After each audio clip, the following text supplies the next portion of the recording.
You're watching G5A Academy's Virtual Cinema Club, a video podcast where we chat about the magic and power of filmmaking.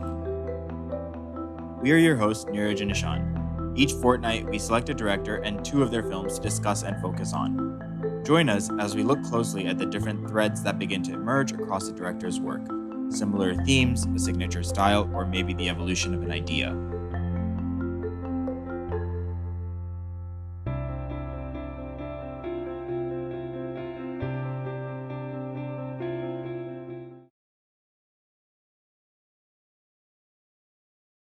So for this session, we watched Saawan, right, which is a Pakistani film by director and cinematographer Farhan Alam. Yep. Right. Yep. And I think it was like a interesting film. Like there's like a bunch of threads and like a lot of stuff going on. Yeah. But should we just start dive with a into synopsis? this? Yeah. So the film opens on this boy who's kind of, in this kind of desert landscape, and he, takes a slingshot and hits a target.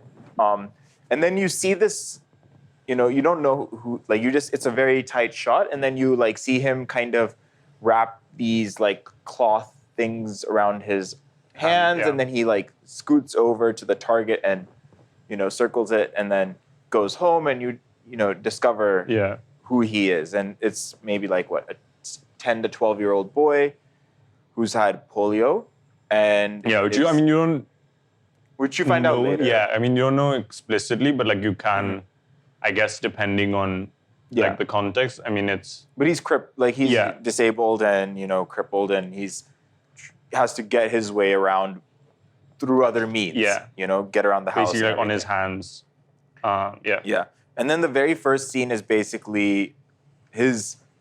The film immediately puts you in the middle of everything, and you see that basically what happens is his parents and his younger sister, who's like a baby infant, essentially get on this car, get in this Jeep, and leave. Yeah, I mean, I think that they have to leave him behind. Yeah, but like they have this in like this small village that they live in. Basically, I think it seems like an annual, like what we learn immediately is like it's an annual occurrence, right? That they have to like leave the village and like go to the city because I think like it's like in a seasonal like storm that comes in, and it's hard to live in those conditions and all of that.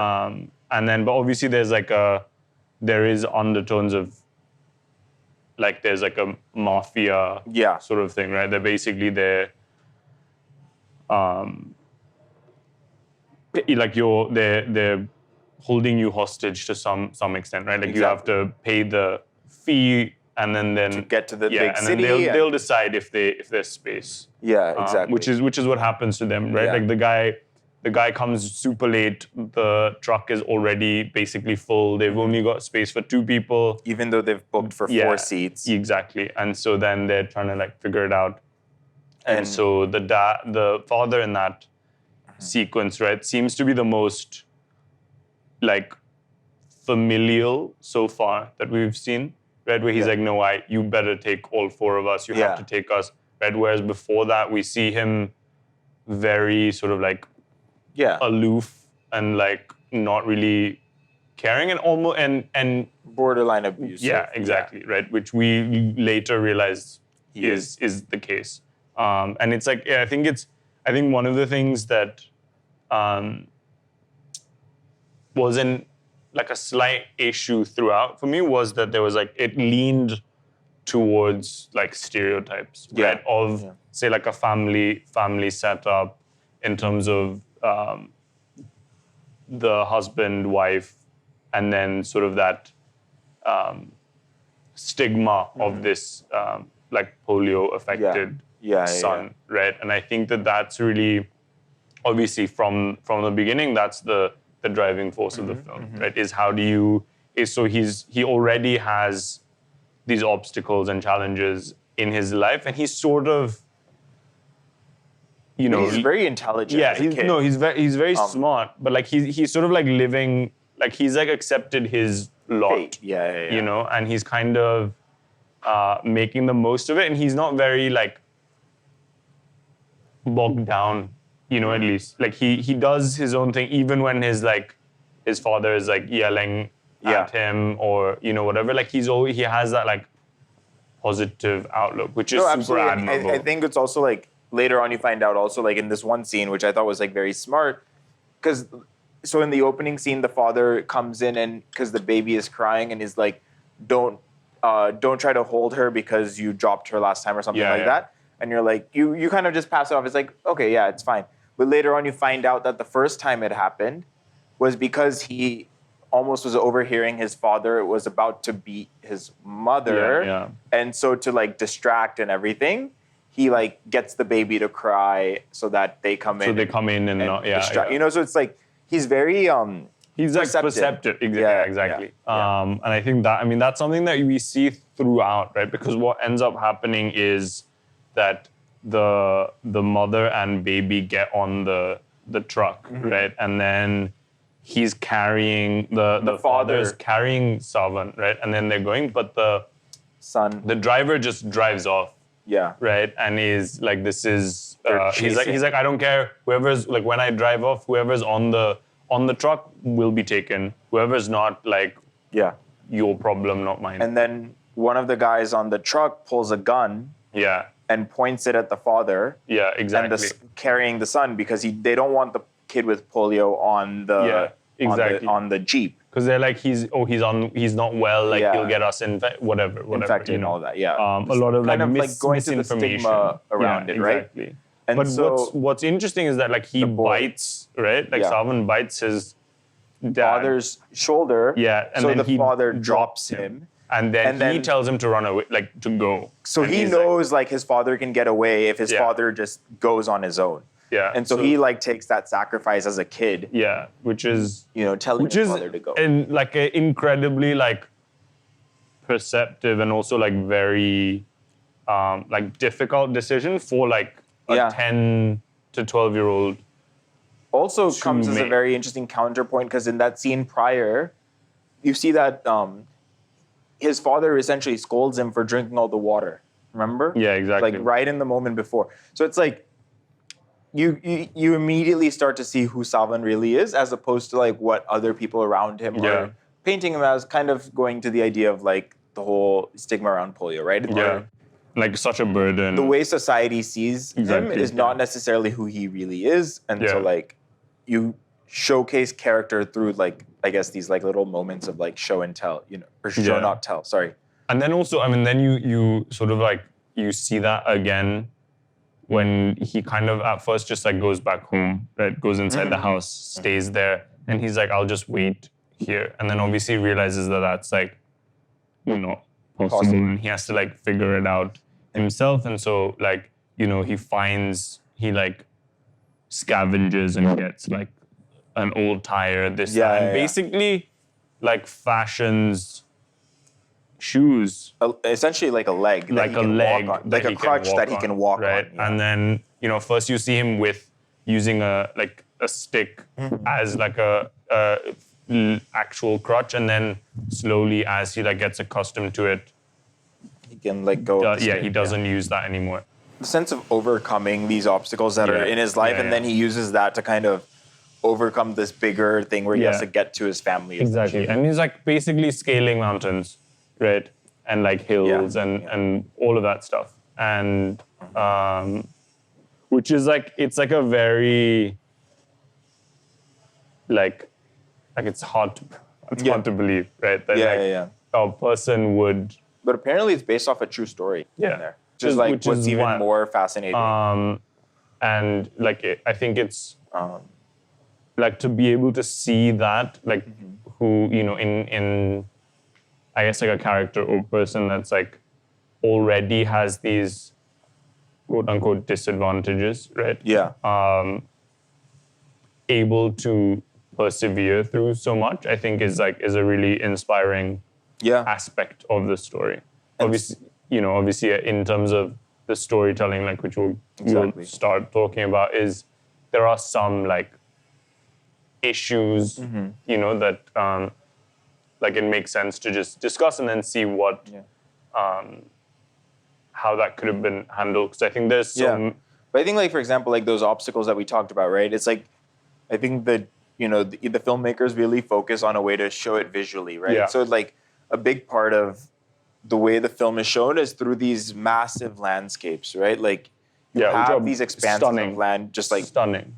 yeah, just it's like miles and miles of just empty desert, but not like just like a desert, but like a mountainous, like a tundra almost maybe or something like that. So you have like mountains, it's a harsh landscape for a 10-year-old or 12-year-old to kind of get through and navigate on his own, just let alone being disabled. But then with the disability, it's even harder. And then obviously we'll get into like what happens, like, from a plot-wise standpoint, because he runs into other characters and meets other people, and that also adds to the story, I guess, in a way too. And then I mean, there's also the other side of it, right, where we see the parents in the city and sort of how they're navigating and grappling with their reality, right? Like the father has no work and so like no means of income, so that he can go back, and get Saawan back. So that there's that sort of storyline as well, and then also just there's that like I'm forgetting his name, but like he's like the politician, right? Basically, who of that region, and they're all sort of blindly following him, right? And then I think one of his hench. And then there's like a flashback where these doctors are coming around to the village to give the polio vaccine, right? I think that's the first time in the film where they tell us that it's polio. Yeah. Right? The rest, like so far, it's just for us to guess what the issue is, and like the henchman like intervenes, right? And he's like, "Oh, you're giving us these things. How do we know it's safe?" All of that. So it's just like it's immediately like we see that hesitation, and also just the lack of information, right? And then how people are using that ignorance to their advantage to keep them down. Yeah. Again. Indeed. Right. Which is like which is part of that stake. Like I think it's all kind of connected, and especially in like that part of the world where it's so remote, right? Yeah, exactly. So it's like you're not in the big city, you're not getting that same education and all of that. So they see it differently. Yeah. There. I mean, I think it's not even like seeing it differently. I just think that they don't know. So when somebody comes in and like so confidently tells them that this is and someone who they have believed and like followed in the past, right? Like you're going to, it is like an abuse of power, right? That, and also like even when you have those like flashbacks where you see the kids, like kind of like teasing and bullying Saawan when he was younger. Or, exactly. I guess even up till present day. Just earlier. Yeah. Right? Earlier. So, so basically, we can finish out Saawan's story and then get into like the filmmaking. So Saawan's story is like he eventually basically comes across these this truck or jeep again, where there's this man who's essentially kidnapped 4 kids. Yeah, they're just like it's like a child smuggling ring, but like not even smuggling, because they like mention that they go around and they pay people to take and sort of force them to take that like menial amount for their kids, which is like, so it's not really like kidnapping, it's like more like it's like buying kids off essentially from the parents. But that's where Saawan's like, earlier where they showed the slingshot, exactly, he's able to use that to like kind of free the kids. Disarm the kidnappers, and then and so then so now it turns into this group of 5 kids with the dog. So there's this 3-legged dog that follows them along this journey, and they all kind of are all escaping this this smuggler, but also trying to get to the city, and meet their families and all of these parts to it, right?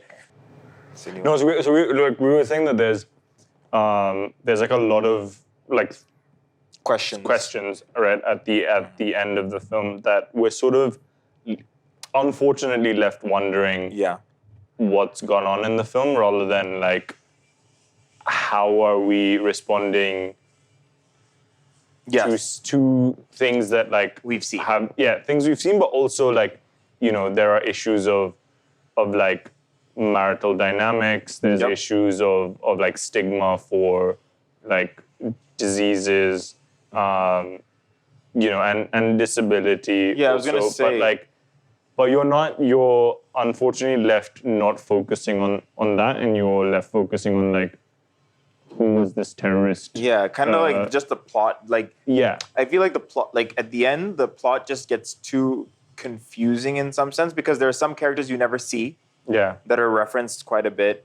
And then you're like trying to make sense of the plot rather than actually, I guess, like you're trying to process the plot as you're going rather than like having understood it and moving on from that and like extrapolating that to something beyond the plot of the film itself. The other thing that kind of like irked me a little bit was like the father's arc, right? Which we can chat about, I guess. Like the father's arc, he starts off abusive. You see all these beats, where he kind of, I think at one point he even doesn't even say it's like, there's almost like no point in going back for him in a way type of a thing. He like kind of implies that, I feel. Yeah. Right? I think so, but he still wants to do that. He's just like, I won't know where he is, like how will he? Because I think their impression of him seems to be so different from who we see him to be, right? After that point, yeah. But even before, like he seems to be like the kid who will. You're talking about Saawan. Yeah, who'll persevere, right? Whereas they think they're like. It's like they almost don't know their own son. Yeah, of course, absolutely. Yeah. And like their assumption is like, not assumption, like they feel he's a burden, right? And then they're like, he needs so much to survive that now without any of those things, there's no way that he will. But in fact, little do they know. Yeah, exactly. Right. But I think even like that, and then I think also like you see the father kind of go on this hunt for his son. Yeah. And it seems like it will be a journey, right? Yeah. Both literal, physical, and like an emotional one. But I think the emotional one isn't because you never really, like, it's your son and all of that, but I feel like from who he was at the start as this like kind of slightly, or not slightly, but abusive father, and who, like, what his take on his son, or his own son was at the beginning to the end, you don't see that change in him or that, that sense of learning that he goes through. So when he sees his son at the end, it kind of... I think the change happens, right? Like, or at least like we see, like if you do... if you go from the beginning to when he sees him at the end, like there's a change, but we just don't know why it's happened. Yeah, it doesn't feel deserved. Yeah, exactly, right? And it's like how, like I think there are a few moments that you could argue begin that journey, right? When he like loses faith, in their local like politician. Right, and he sees and he sees those. So I think like there's bits of that where he like his hope is renewed. See, like to me, I would have felt the change. Like for example, if at some point he saw the things his son had done, right? Yeah. So whether it came to building the crutches and learning to walk, whether it was saving these 4 other kids, like we saw that, but the father never saw that. So like if the father had seen that at some point, you would see understanding of it. Exactly, and he would be like, wow, I was completely wrong. Yeah, about my son, and like, I should have been better. Yeah, basically. exactly. But it's just kind of like, my son's been away and I thought he was dead, but now he's alive. So I'm just glad he's alive. Yeah, which is like, we didn't think you wanted him alive in the beginning, when he was living, like when you were in your house, right? So like I think that there's a lot of that. And I think to that extent, I could, even say like it almost felt like the mother was a little like underused in some way because she could have Yeah. been that agent of change as well. Exactly. Which you see her love for her son, but then you don't see it extend to the father or like, or like be that bridge that it could have been either. No? Yeah, but I feel like that's always like a Part of the trope. yeah, right? Because it's like, oh, like if you're strong and like I guess like from a male point of view, like if you're strong and you like overtly show that strength, right? Like physically, etc., then you fall under like you're your father's son. Whereas then like if you're relying on like intellect too much or like EQ, then you're like your mother's son. And then there's that like divide, which I think is unfortunately like a familiar trap, right? I think that we know. We've seen it before. We've seen it before, but also we've seen like from different films and just like life in general that like people it isn't so binary. More than that. Yeah, exactly. Right? And then there's there needs to be that sort of like openness or just like willingness to see people as multiple things rather than just like box them into like this or that. This kid has polio, so he's weak and this, that, and like he can't do anything, right?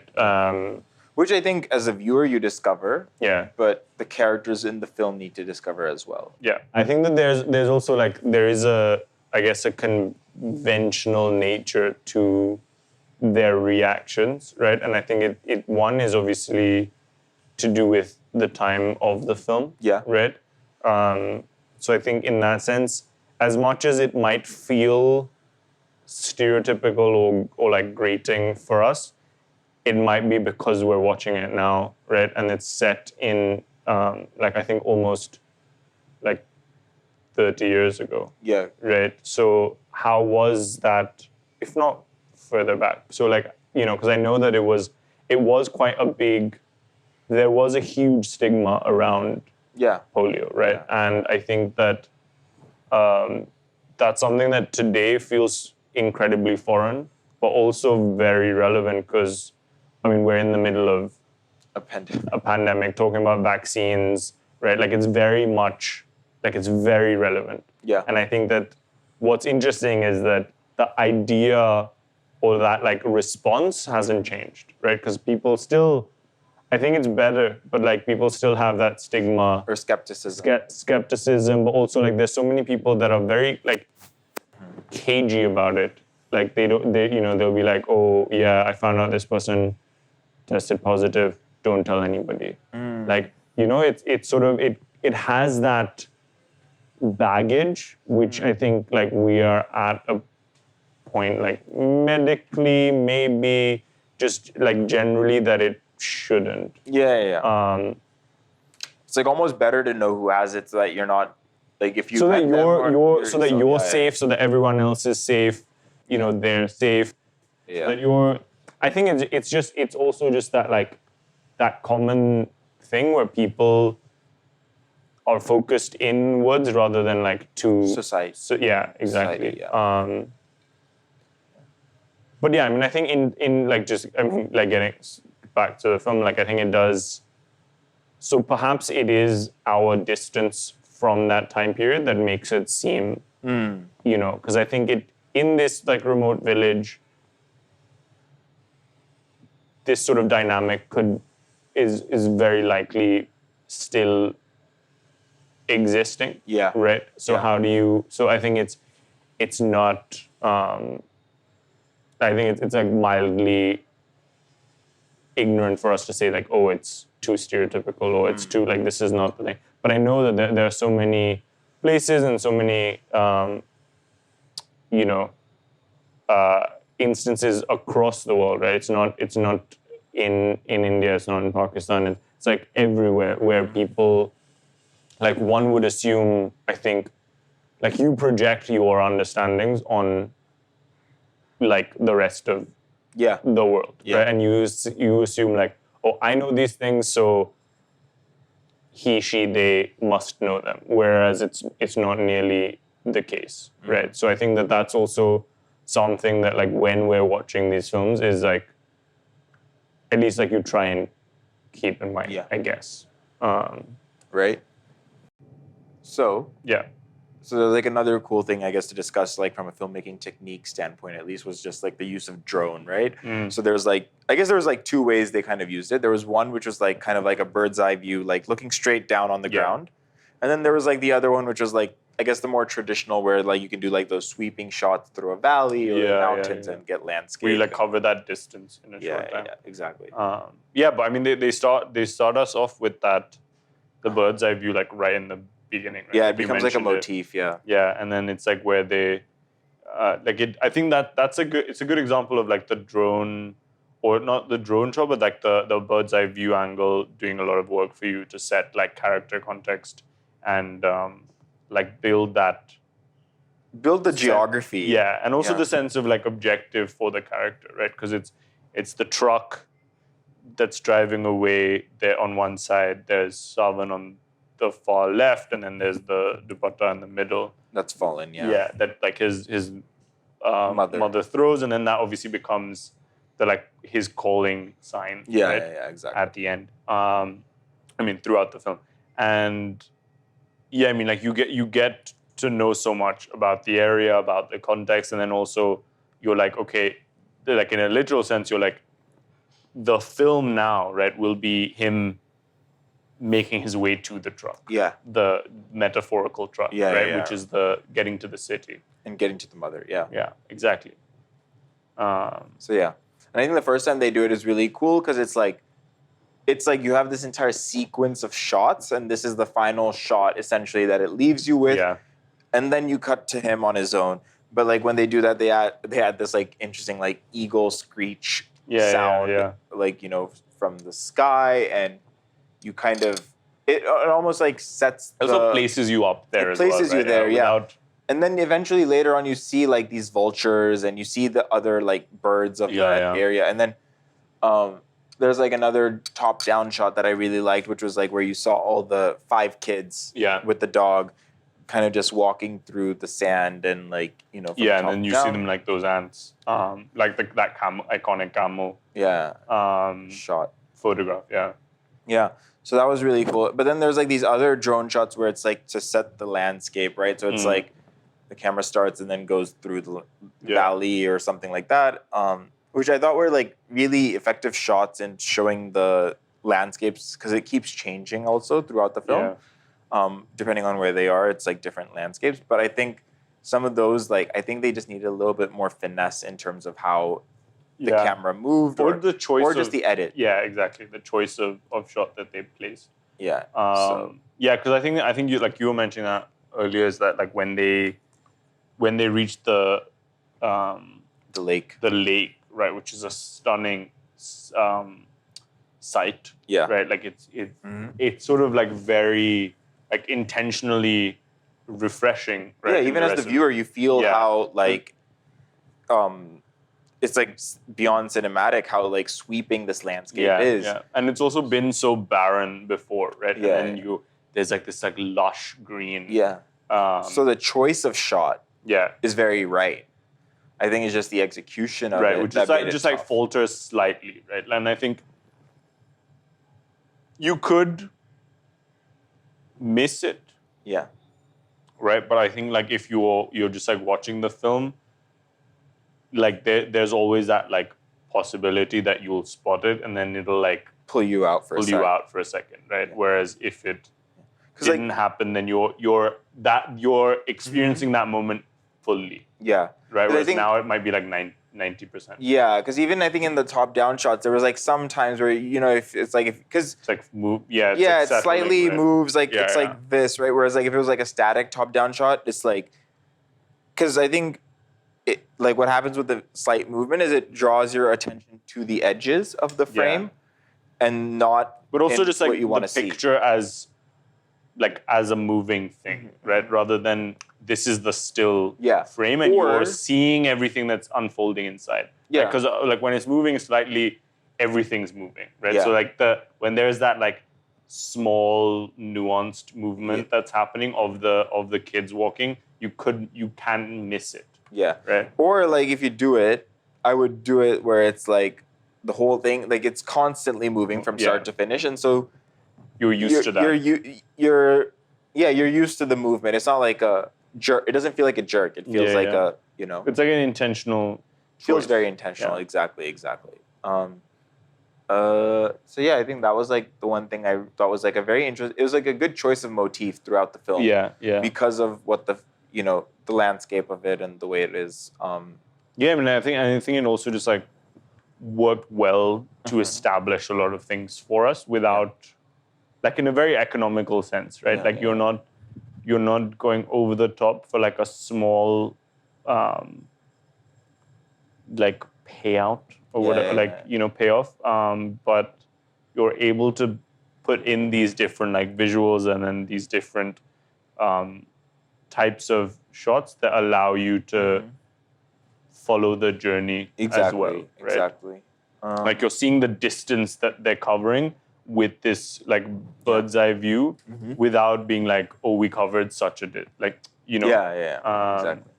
I think that like those aspects like also like the change in landscape. I think that was like a nice call because it's like we don't necessarily know the landscape there and like how far these things are apart. But I think by changing it up, I think it adds like this like sense of movement and visual energy and changing it up. I think that's everything. I mean, I'm just thinking if there's anything else we wanted to like really dive into. But yeah, I think overall I felt like the film like it definitely did some interesting things in terms of like the lead character, but I think some of the peripheral things. Yeah, I think that like if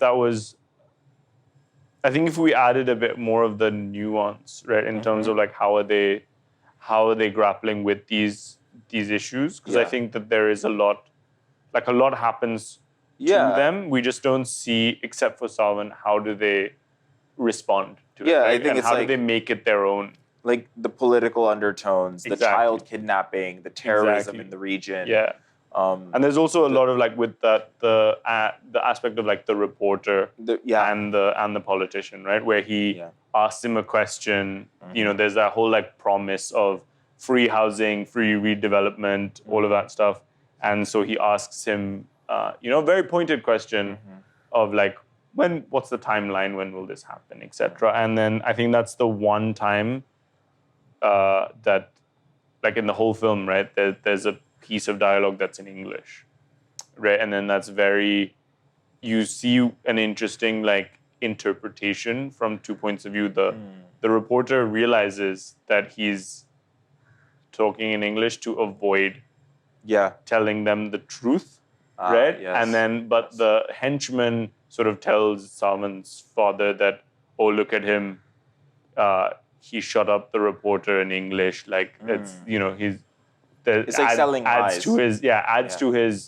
Adds to his power and adds to his sort of like importance as well, which is like an interesting but again, that's like a small snapshot that we see, right? We don't like, it's not like building, it's not fully explored. And I think it's like when you have a film that's like 2.5 hours, or like no, sorry, not 2.5. Just like over 2 hours. But even then, it's like I think there's enough time to explore that and condense some of the other stuff.